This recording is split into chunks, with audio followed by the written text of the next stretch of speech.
What's up, y'all? Welcome to The Stack. I'm Alex. I'm Justin. I'm Pete. And on The Stack, we're talking about a bunch of books that have come out this very week. Kicking it off with a big new book from Boom Studios, 7 Secrets, #1, written by Tom Taylor and illustrated by Daniele Di Nicuolo. Pete, I want to go to you first because I was very surprised to hear. I think this was your favorite book of the week. Is that right? It really was. Yes. It is. It's a great book. I love the art. It's a very interesting idea that there are 7 secrets and they are highly guarded secrets and people kind of like dedicate their lives to them. And there's these kind of like societies built around protecting the secret. I think it's just a very creative idea and fun. They're amazing art, a lot of action right out of the box. So, yeah, I think this is a great book. I'm very excited for more. Yeah, I agree. This is really fun. It reminded me a lot of the Iron Fist run that I want to say Matt Fraction did, which dealt with I think that was Fraction and Brubaker, right? Yes, that is accurate. Which got into all the different like sort of fighting squads in doing battle throughout all of time. And it has that same sort of dynamic art style and feels like it's very numerical. You're chasing very specific things. So I really like this. Yeah, I thought this was great as well. I mean, Tom Taylor is such a reliable writer, and Daniele Di Nicuolo almost has like this proto manga style in a way where it feels more detailed than that in terms of the fight, but the propulsive nature of the action suggests that a little bit. There's also a really good emotional underpinning that I won't spoil for anybody who's planning on reading the book. My only little quibble with it Hey, watch yourself. Hold on. It reminded me a little bit in pacing of Wind from Boom Studios, another book that we really liked a lot. But both of them felt like, just to take like a very broad view, back in the day you had these done-in-one issues, right? And people still do aim for done-in-one issues. Then you had Bendis came along with Ultimate Spider-Man and this whole decompression aiming for the trade thing. Both Wind and 7 Secrets, which I both like a lot, seem almost different in a way where it's not decompression for the trade so much as here are the first 20 pages of the story, where they end at places where it's like, not even the end of a chapter exactly, so much as it almost feels in the middle of a chapter, and I need to read the second issue to understand more of what's going on. I don't know if you guys got that same feeling from it. No, I hear you, especially in very Wind. Weird thing to say, but okay. No, but I get it from a storytelling perspective. It's like we've talked about writing for the trade for almost the entire run of our podcast, and this is taking it to a next level. It's next level. It's like literally writing the trade and then chopping it up with like a butcher's knife. And here's the first issue. Yeah, it's a good first issue, and I highly recommend picking it up. But it needs more for me. I disagree. I think the ending was fucking crazy ending, and it's a kind of fun place to leave it off until next time. It's good. It's a good book. Definitely pick it up. That's why we wanted to lead with it. Next up, Dark Knight's Death Metal #3 from DC Comics, written by Scott Snyder and art by Greg Capullo. Talk about wild. This is a wild ride through the DC universe. The heroes of the DC universe are being completely beaten down by the Batman who laughs, who is now the Dark Knight, I think he's called. The Darkest Night. Darkest Night. Yes. Yeah, there you go. Because he has Dr. Manhattan powers. They're trying to stave off the death of the multiverse, as usual, as you do. And so they've invaded Apokolips to go and rescue Superman in this issue. Some other things happen. How'd you feel about this? Now, this is just a fun comic. Like, by the title, it's like Dark Knight's Death Metal. Like, let's take this, what we know and love, and just turn it to 11. You got para-robins. You've got, like, insane, crazy ideas. Everything is fun and over the top about this. You've got Superman with, like, knuckle dusters on. I mean, this is just crazy fun that, like, just makes the young kid inside of you excited about what you're seeing on the page. The way you even structure your review, Pete, reminds me of Stefan on SNL, which is actually sort of a good description of this book, where it's like, you want to go to the craziest nightclub in the DC universe. Yeah. You've got Batman dinosaurs. You've got a dwarf riding another Batman. And that's literally what this is. It's like a million ideas jammed up in a blender and spread out over a crisis-style storyline. And I like it as well. It's like they took a hammer to the Elseworlds annual crossover from like the late 90s, smashed up all those bits, jammed them together, and we're like, this is an event we're actually going to spend some time in. And this issue especially I thought was super fun. All the Superman stuff was great. The Mr. Miracle escape, all that. The use of Mr. Miracle is amazing. The Dark Side Batman was crazy.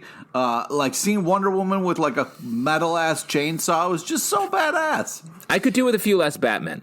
Let me just say that. Yes, it is. We're reaching critical mass with Batman, and I think they even kind of realize that to the point where Harley Quinn is like, man, he's really good with branding, and just calling that out. So, and I think like that's the sort of cheeky self-awareness that makes this work, because it's Scott Snyder realizing how ludicrously over the top it is, everything that's going on, and leaning into that versus saying, no, this is serious stuff here, okay? There's a lot of Batman. It doesn't feel, the stakes are high, but it doesn't feel serious at any point, and I think that's good.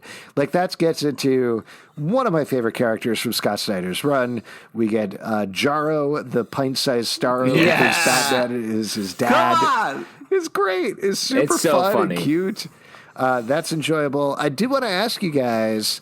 The all hands in moment was fun. Super fun. I did feel like this issue was a little more expository than I would have liked. There was a lot of standing around and being like, okay, real quick, here's what we need to do, and here's what's going on. This is complicated. I'm just going to bring you up to speed in between the fun moments. But there was a hint that there's something else going on with both Batman and Superman, where they turn to each other in the middle after they freed Superman. And I think it's Superman says, does Diana know about you? And Batman says, no, does she know about you? So what do you think's going on with him? What is the deal? I don't know. That moment, it stressed me out a little bit because it, to me, not to be the Pete in the situation, but it made me feel like it's going to be like, did you tell her that this is all a simulation that's happening? No, I didn't tell her. Did you? Like, it felt like a too cool for school secret that I don't want to disrupt the flow just when I'm really getting into the flow of the book. Yeah, I could see something like that. I mean, my big thought is that Batman is already dead, that he died. That's why he's running around with a Black Lantern ring. That's why he was able to escape the Omega beams that hit him from the Dark Side Batman. I don't know what Superman's secret is, but to me that feels like the most reasonable thing that could happen to him, and that would be sad for Diana because they essentially have already lost. Well, but like this is it sort of exists in the dark multiverse, so it's the flip flop of everything. So maybe that's the win, the fact that they're already dead, or there's something where it's going to be something emotionally with emotional resonance, like them being dead, but that is actually the victory they find or the loophole they escape through. I mean, I think you kind of just said this, but what if the whole thing is in the dark multiverse? What if they're not in the real multiverse at all, but this is just where the heroes have lost already, and this is the flip side of the story to show them the way that things could have gone horribly wrong? Yeah, I mean, that to me... Because all this hype about like this is the real continuity, I'm like, I don't need that. Like, this is just as good a story if it takes place in the dark multiverse. But I think what emerges from that, I guess, is what the lesson is. Are we going to get this Superman in the world or some version of these characters? Good fun stuff. Moving on, Something is Killing the Children, number 9 from Boom Studios, written by James Tynion IV, illustrated by Werther Dell'edera. If you haven't been reading this book, Something is Killing the Children. It's a bunch of monsters. They like to eat children. And there's one woman who may or may not be able to stop them. In this issue, she is trying to appeal to a young boy who has previously been attacked by the monsters to try and act as bait for them. Man, this book is so good, so well drawn, so well written. This is almost the opposite of what I was saying with Seven Secrets, where it's like not a lot happens every issue, but it feels so weighted every single time. Yeah, there's just a creeping dread all the time, and we get little dribs and drabs of backstory each time, and it's really interesting and also really horrifying, the stuff that happens. The adults feel like they're crippled and stuck in place the entire time. There's a whole section about, like, I'm just handing out beers because I don't know what else to do, while the kids are either being murdered or trying to act against these monsters. And the sort of reveal at the end is interesting and maybe spins the story in a different direction. Yeah, I mean, this is a very interesting comic. Each issue has been a fun surprise of like what's kind of in store. In this one, we kind of get her backstory, the main kind of hunter's backstory, and it's very cool the way it's told. I really love the paneling and the art of this book. It's just very unique and cool, and I think this is one of my favorites in the stack. It's really great every time we get to read this. I agree. Let's move back to Marvel for Empyre number 5, story by Dan Slott and Al Ewing, written by Al Ewing, art by Valerio Schiti. And when I say move back to Marvel, this is the first time we're talking about Marvel in the stack. I thought that was an earlier one. So this is the second to last issue of Empyre, Marvel's big events, which is Plants versus Zombies. In this, the Kotati, a plant race, has been attacking Earth. They want to take over Earth and the entire universe. The Kree and Skrull are trying to stop them. But in the middle of all of that, Hulkling has been leading the Kree and the Skrull armies, except not really. There's actually somebody masquerading as him. Wiccan, who secretly married him, figured that out the last issue. That's where we pick up this issue with both that and the fact that She-Hulk, who has been taken over by one of these plant creatures and is supposedly dead, is attacking the Thing. So lots of stuff going on here. As we round up this event, how are you feeling about it? Well, this issue, I'm like, all right, now things are happening. Like, things are really cooking now. I feel like I'm just starting to get into this event. But this was a great issue. A lot happened. It's sad that we didn't address the She-Hulk stuff yet. But I feel like this had a great amount of kind of like story mixed with the action and the weight of everything happening. I really like this issue. I like this issue, too. It really is... I'm so surprised it's ending already. It does feel like it's just ramping up. It feels so short to go right into the final movement right here. I really like that they folded in the wedding between Hulkling and Wiccan as sort of a main story point. Like, that feels really good. But I feel like I need 2 more issues to really elevate the stakes. And if the She-Hulk death is like the whole thing here, it's like, I don't know. It feels a little disjointed. It's I'm sorry. Oh, all I was going to say, this struck me over the past couple of issues, but it really started to hit me with this one. And I know this isn't a TV show, so this is the wrong term, but there's not enough sets in this book. Like, it takes place. Weird. It takes place on the alien ship mostly, where they really haven't left the throne room that Hulkling is in. And then there's a couple of blips of other places that they go to that mostly seem motivated by what's happening in the spin-offs and side stories. So we get a bunch of stuff at Wakanda, but it's more like, here's an overview of what's happening in other places, and then Tony Stark and Reed Richards are just hanging out at Avengers Mountain and putting together a suit. So, like you guys are saying, every issue of this is good and fun. Dan Slott and Al Ewing know what they're doing. Valerio Schiti's art is very good superhero art, but there's not a lot going on, which is surprising. Yeah. So first off, I want to say I'm sorry Wakanda's not enough for you. But secondly, what can do about that? Oh boy. Anyways, I really love the Thing stuff in here. Like this, like when you're talking about like a classic fight and this whole thing about giving up. I thought that was a perfect kind of like monologue for the Thing to have, and I really thought it was a cool, badass moment. Yeah, I agree. The Thing stuff is good. The character stuff is good. Like I was saying, it's well written. It's well drawn. I just want a little more out of a big cosmic event. Yeah, of course, the small moments are great, and you would expect that out of these writers. But, like, when you think about the great epic crossovers, like Infinity Gauntlet, like, every issue, a massive event happened, and you really felt the movement in the book. And to your point, Alex, there aren't a lot of sets. The movement has been very small, and you want those big sweeping moments. Like, remember that, I want to say, 5th issue of Infinity Gauntlet when all of the beings of the universe showed up, and it was like, holy shit, it felt huge. And this feels small. It's maybe part of it is the name. Like, they've been selling it as this big event that they've been building up for a while. They call it Empyre. And so far, the Kotati haven't done anything. Like, they're trying to take over Earth, but we don't get to actually see them really taking over Earth. Like, not to armchair write this, but I want to see them take over Earth in issue 1 and then expand outward from that. Like, what happens next? What happens when they start to actually take over the universe? Make this a big thing. And it just, I don't know, it feels small. Wahhapi? Wahhapi. Dryad number 4 from Oni Press, written by Kurtis Wiebe and illustrated by Justin Osterling. We mentioned this on the live show, but we are setting up an interview with the creative team, so check for that in your local comic book club feed. But this book is great and wild every issue. We've talked about it as the heir to Saga very purposely. I think in the promotional materials, they call it the Saga Continues for the next issues. But if you haven't been reading it, it started off as a fantasy story. It's about two parents take their kids, hide out in a fantasy-style town.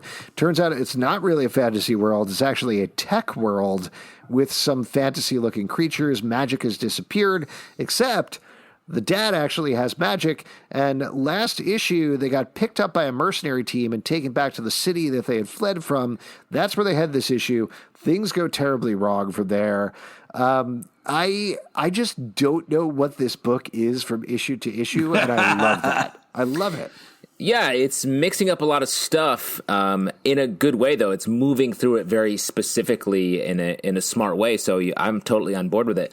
The Saga comparison is great. We've made that. I think it also reminds me of Ascender and Descender as well, the Image book, because it is blending that science and magic worlds. Yeah, I just think it's very interesting the way each issue is so different. This one is very action packed and a lot of crazy stuff going on. So it's very cool when you pick up a book and you think you have an understanding of it, and it still surprises you. Yeah, good stuff. Let's move on to The Flash 759 from DC Comics, written by Joshua Williamson, art by Rafa Sandoval and Scott Kolins. This is kicking off Finish Line, which is technically Joshua Williamson's, I believe, last arc on The Flash, something that he teased way back when he was on our live show. So this is something he's been building to for a really long time. Reverse Flash, Professor Zoom has taken over Barry Allen's body, stranded him in the Speed Force, and meanwhile he's trying to turn all of his friends against him. I know you guys aren't really into the Speedsters. I, of course, enjoyed this issue because I love the Speedsters, love Bart Allen, like seeing him interacting with Barry and everybody else. What'd you guys feel about this one? Well, I felt like we had the art's unbelievable, and then we had like an evil Flash messing with a younger, big-haired Flash, and then old-timey Flash was like, leave them damn kids alone. Oh, that was great. What a great cliffhanger. Yeah. What a great summary of the book, almost like a live reading of it.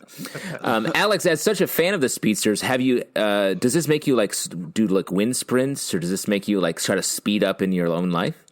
I never stop moving when I read this book. I'm going the entire time.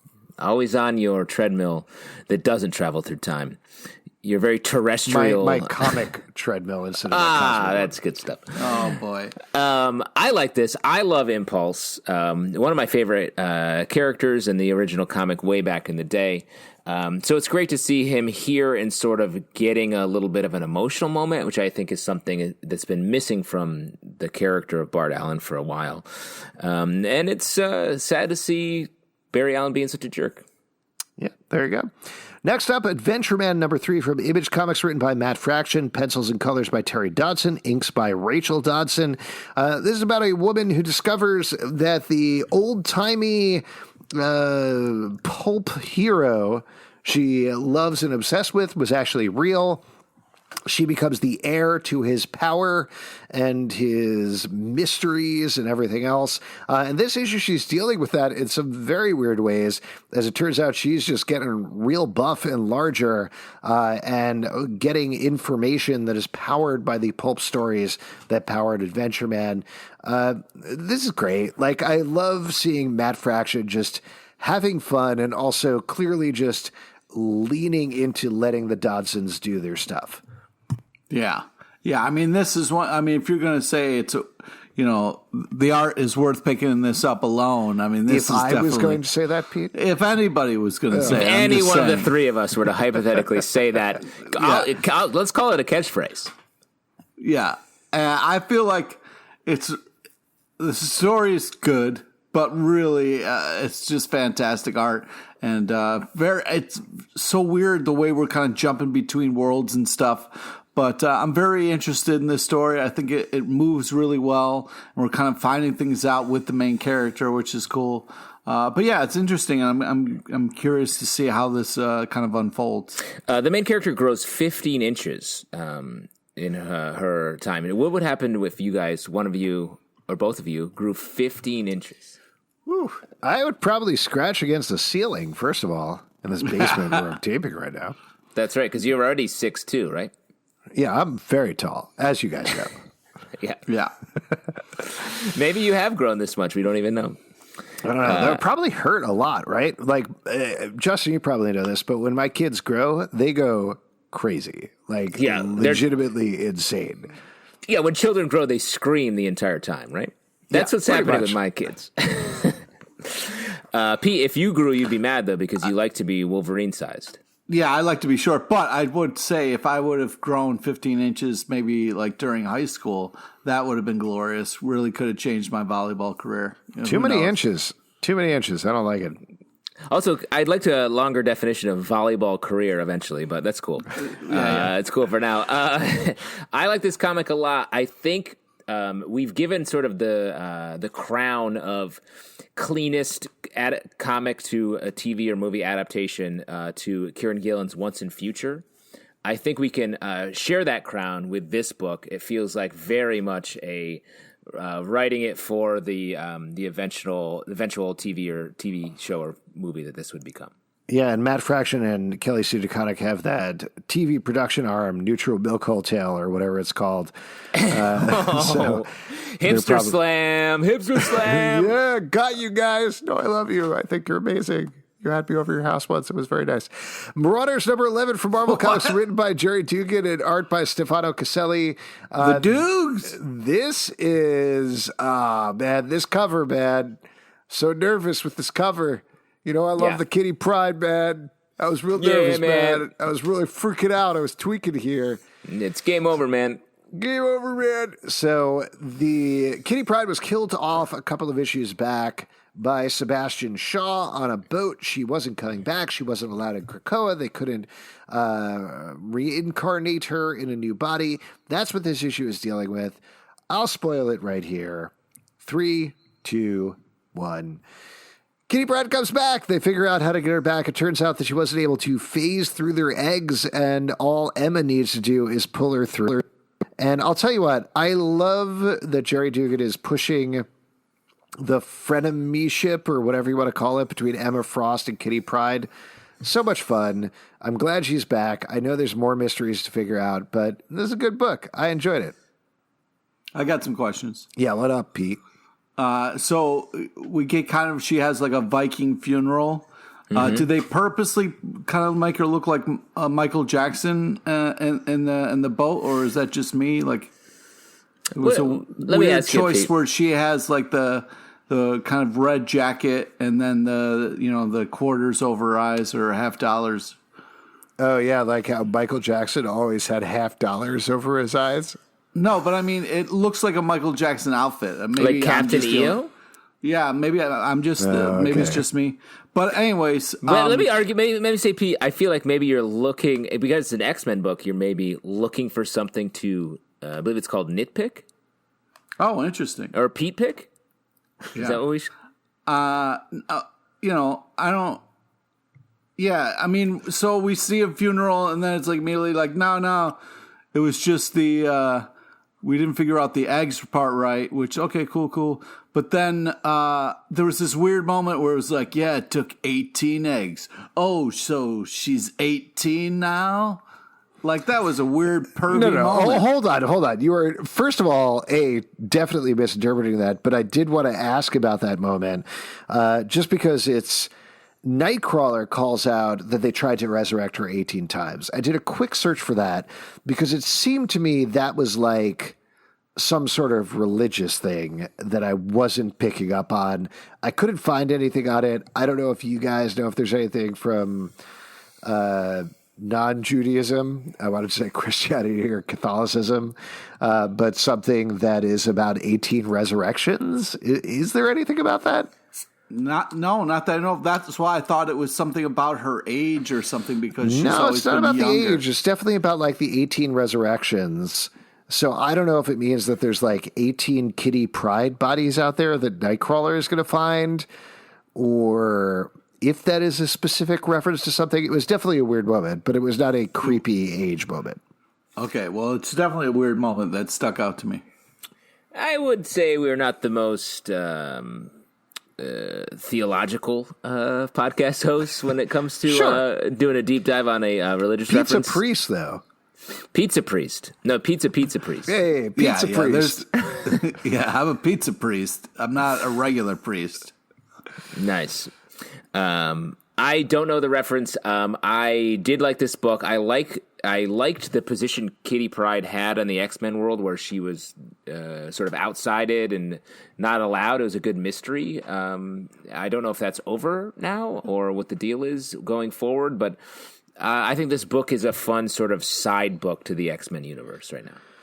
Yeah, I agree. And Stefano Caselli's art is always good. Let's move on to Judge Dredd, False Witness #2 from Iitw, story by Brandon Easton, art by Kei Zama, excuse me. I think we had some pretty nice things to say about this book last time, which is why I thought it would be interesting to revisit.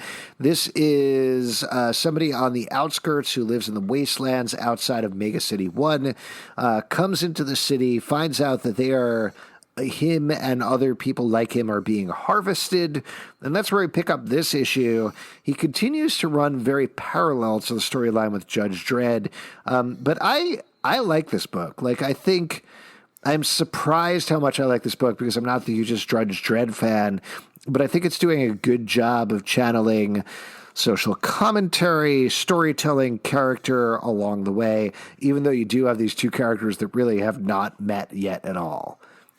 I feel like a book we're going to talk about in a little bit, a Transformers book, and a lot of like books that have been around for a long time that maybe need a little reinvention. I think there's been a lot of smart takes, and this feels like right in that line where it's like, let's look at these characters from a different angle and find a new story here.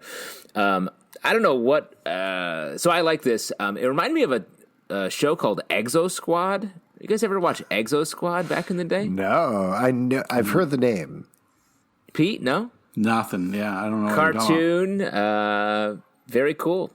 I don't know. What's it about? Help me out. It's a lot of like sort of pilots of these like mech suits. They have cool haircuts. And there's a lot of good relationships in it. It was fun. Cool. It was in the world. It was sort of in the style of Starcom. You ever watch that? No. Well, I guess maybe I grew up in a different multiverse. Yeah, I guess so. This does feel like stuff that is right across the plate for you, Pete, so I'm surprised you don't know it. Yeah. I mean, you can't watch every cartoon, I guess. Not true. Yeah, I would like to try. Yeah, I just want this to kind of get going. I thought this was a really cool comic. I do like this.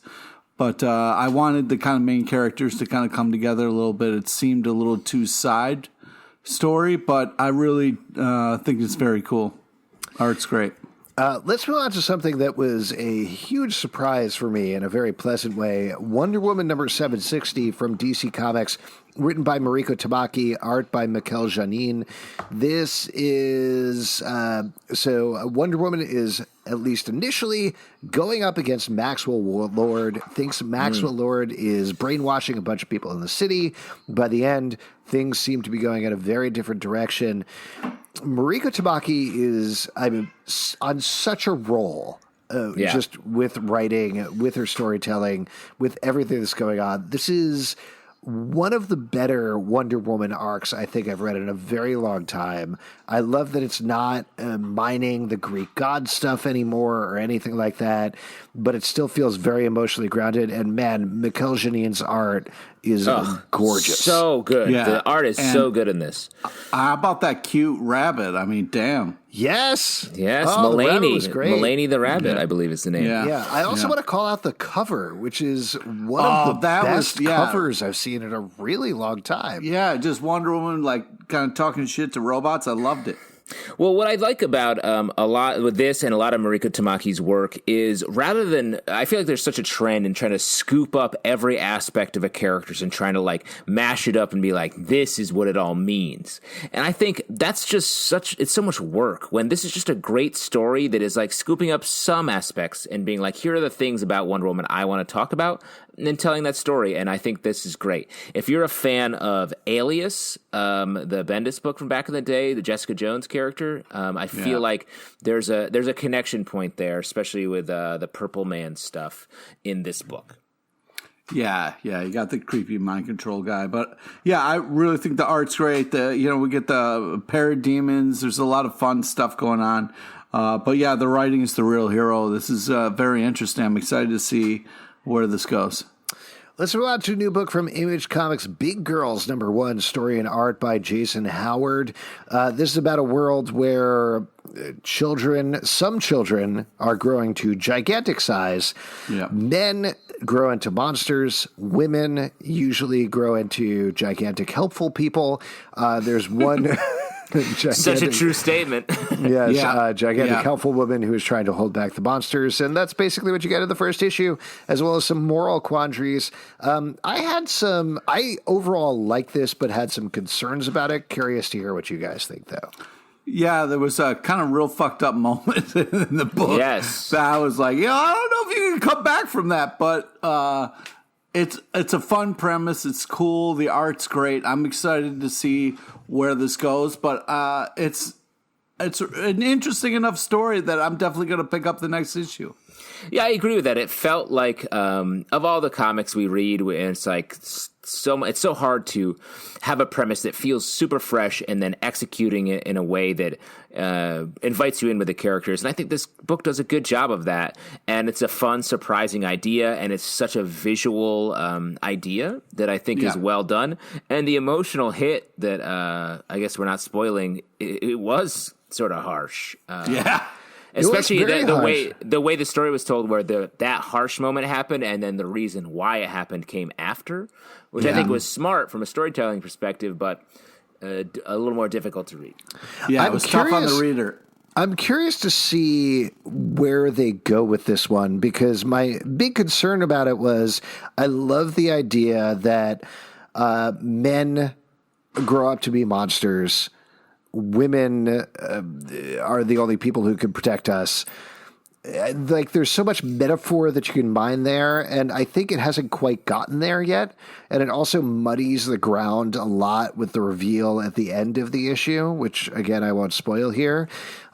So it's going to be interesting to see what Jason Howard has to say with this comic and how he says it, particularly because he is a man saying something about misogyny. So I don't know. There's a lot of opportunity with this book, and I'm very excited to see where it goes. Jason Howard's art, always very good. But again, I'm a little concerned / nervous about what direction it might head in. I really thought you were going to say earlier on was that you were going to say, it's like men are from Mars and women, they're from Venus. So yeah, have you thought about that? Have you thought about it? Immortal Hulk #36 from Marvel, written by Al Ewing and art by Joe Bennett. Man, this book is fucked up, man. Oh my God. Oh, it's fucked up. So Hulk is now Dumb Hulk, and Rick is evil and turned into a horrible monster, and Absorbing Man is getting ripped into pieces, and horrible things are happening all the time. I can't take this anymore. I'm tapping out. I want my Hulk back. I can't. This was cool for a little while, guys, but it's getting weird now. It's getting real weird now, guys. I still love this book. I'm very excited for the storyline coming with the leader. I feel like we're leading up to. Yeah. Well, I think the leader is inside of Rick, right? Like, yeah, but it's like the trap hasn't been fully sprung. I feel like. Okay. Yeah. But I also think another title for this book would be Everybody's Clayface. Yeah. In a lot of ways. And to Pete's point, how does Hulk come back from this and go back to being just a regular old dude? I can't anymore. I feel like they're already doing it, though, right? Like, there was no way they were going to keep Hulk out of crossovers and showing up in other books. I wish they had. I wish they could kept it in this own pocket thing. But they've already had him show up and be like, yeah, I'm the asshole Hulk. Let me help you. And it just doesn't quite work at all. But to your point, Justin, like, particularly Joe Bennett's art is insane. The splash page towards the beginning that reveals the twisted, monstrous Rick is nightmarish. Like literally out of a nightmare. And it's amazing. It's great stuff. Yeah. It's too much. Stealth number 4 from Image. You've gone too far. Stealth number 4 from Image Comics, written by Mike Costa and art by Nate Belgard. I don't know why I can't pronounce that name. So this is starting to wrap up this story about a man who has this powerful, like, Darkhawk-esque armor, the stealth armor. He is suffering from dementia. It may be because of the armor. It may be not. His son is trying to track him down and save him / help him / stop him. Meanwhile, there's a two-face, half-faced, I guess, gangster. Half-a-face who's trying to kill him. This book is so good, and particularly Nate Belgard's pacing vacillates between, like, amazing action and hilarious moments, particularly in this issue, that are wonderful. And there's a couple panels. This guy gets shot sort of halfway or maybe in the 2/3 of the way through the book. And it's so surprisingly done that it really sticks with you. A lot of the angles that he chooses to draw the characters from are so good. Like, it's just a great book. Yeah, it's really awesome. And there's some real cool fight sequence stuff. Like this one guy gets like his leg kicked in. That was really brutal. But also what was tough for me is you see a sweet white Lincoln get destroyed. And that was tough. That was tough to watch. Mm-hmm. But this is a great book. Fun design on the villain. Like, it keeps getting more and more interesting. And I'm very, very much enjoying this book. Great stuff. Amazing Spider-Man number 46 from Marvel, written by Nick Spencer and art by Marcelo Ferreira. This is continuing the Sins Rising storyline where the Sin Eater is back. Turns out the Sin Eater is maybe not exactly what you think he is. And he is attacking villains, and in this issue, maybe making them better, maybe making them worse, not entirely clear. Justin, you were very excited about this issue. Talk about it a little bit. I can't believe the turn that Nick Spencer's taken this book on after doing such a lighthearted Spider-Man, and then now the Sin Eater story, the setup issues, and then getting here. It's like so much more topical, so much more like satirical, and it's just there are these panels where Sin Eater kills this villain, and then we get this moment where the crowd starts clapping, and it was devastating, and it felt like it activated all of my stress about our world in a way. And Pete, to you, I don't know what you think about this, but it feels like an indictment of the Punisher and that whole his whole worldview. Yeah, I mean, they're basically booing people who clap at violence. You know what I mean? But it's also tough because it's like there's violence in comics and there's real life, but this is supposedly real life, and they're saying that like people would enjoy killing in real life, which is, I don't think if you like the Punisher, that's not what you're saying in life. I mean, there might be people out there like that, but I think it's nice to have a person like the Punisher fighting a good fight, instead of like going through things in a normal way. It's a creative outlet for things in your anger, where this is saying people are too dark, people are too fucked up, the world's too fucked up. And this is very depressing. I'm very surprised that you like this issue. This was my least favorite. You got Spider-Man kind of shaken to his core, being like, I can't believe everybody clapped. What kind of world is this? I don't feel like the quippy self, happy-go-lucky Spider-Man. And it's kind of like the darkness of the world is affecting Spider-Man here. I love that, though. I think that is what it feels like. Nick Spencer is channeling the world around him and being like, this world feels darker than I ever thought it was. And Spider-Man doesn't have a place in that world, in this world. And he's showing that in this story, and using the Sin Eater as a way of talking about that, I think is just so smart. And I really love this story. It's definitely very surprising and going in different directions. Let's move on and talk about Transformers Galaxies number 8 from IDW, written by Sam Maggs, art by Beth McGuire-Smith and Umi Miao. This is something that I think we were very surprised about. The last issue is about a young Transformer on a ship that is escaping from Cybertron. Turns out things are not exactly what they seem. This picks up this issue where she, I don't know. It's a robot. Has met up with RC and Greenlight, two of the Transformers who have revealed the truth about what's going on. And of course, everybody is being brainwashed. They're the baddies. That's kind of what it follows. Another really good issue of this title, just because it grounds the emotion of the Transformers, which I am very impressed by. Yeah, I agree. I love this. This feels like a Twilight Zone or a Black Mirror version of a Transformers story. It's tense. It's sort of stressful. It gets into like philosophy, religion, and it's just really well done.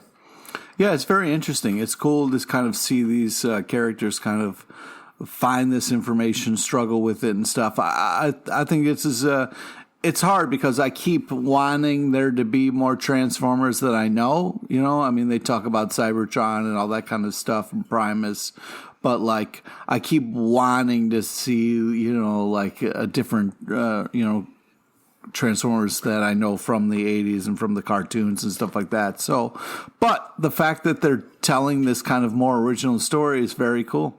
You want them to turn into cars?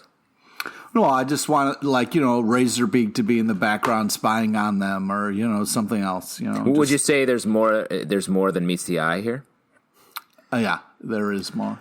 One more question. Go ahead. Go ahead. No, please. I want to hear your question, Justin. No, this is definitely unrelated. My question is also unrelated. So you go ahead. Great.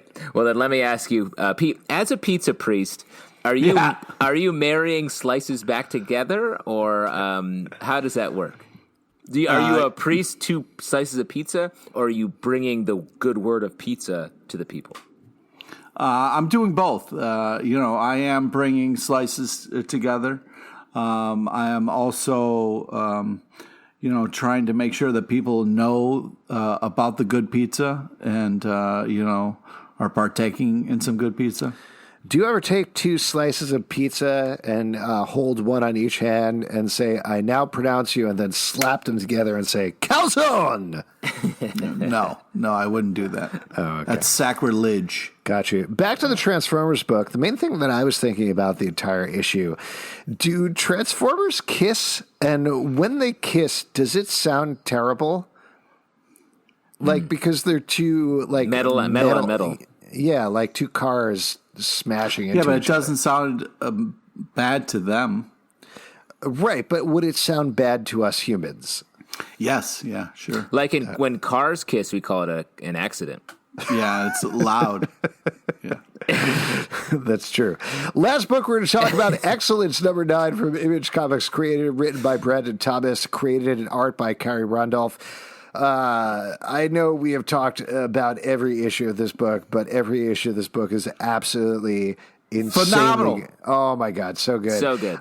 This issue, we have our main character who's been trying to start a magic revolution, travels to a library to gather information and finds out he is way out of his depth. He is doing this way too soon, but now it is too late because he has already started the revolution. God, I love how direct every issue is in terms of the story it's telling. And also, of course, Carrie Randall's art is out of control. It's bananas. The character designs are fantastic. It's got like an old school hip hop vibe to it. It's glorious. The panel work is, this is just such a fun book. Yeah, this book, we talk about it so much, please check this book out. It is, I'm trying to think of, because the art isn't like reminiscent of a particular other style. It just encapsulates so much of just great comic book art, from very still emotional panels to super dynamic action panels. It's just a real textbook on great comic book art, as on the writing and art side. There's a thing that happens. I mean, I'll spoil something that happens in the issue, but as he comes into the library, he sees a bunch of grannies who are looking at him, and you're like, that's weird. They've never looked at me before. When he messes up, they all pop up, and they're like, oh, that's it. You fucked up. We're taking you down, son. And there's a panel where it's just all three of them floating in the air about to attack him that I think I shouted, oh shit, out loud when I was reading it. It's great. The action in this book is great. It's so tense. It's so creative. Definitely pick it up. And that's it for the stack. If you'd like to support us, patreon.com/comicbookclub. Also, we do a live show every Tuesday to Crowdcast and YouTube. Come hang out, chat about comic books with us. iTunes, Android, Spotify, Stitcher, or the app of your choice to subscribe and listen to the show. comicbookclublive.com for this podcast. More at Comic Book Live on Twitter. Come chat with us. And that's it. We'll see you next time at the virtual comic book shop. I now pronounce you pepperoni and mushrooms. It's a good combo.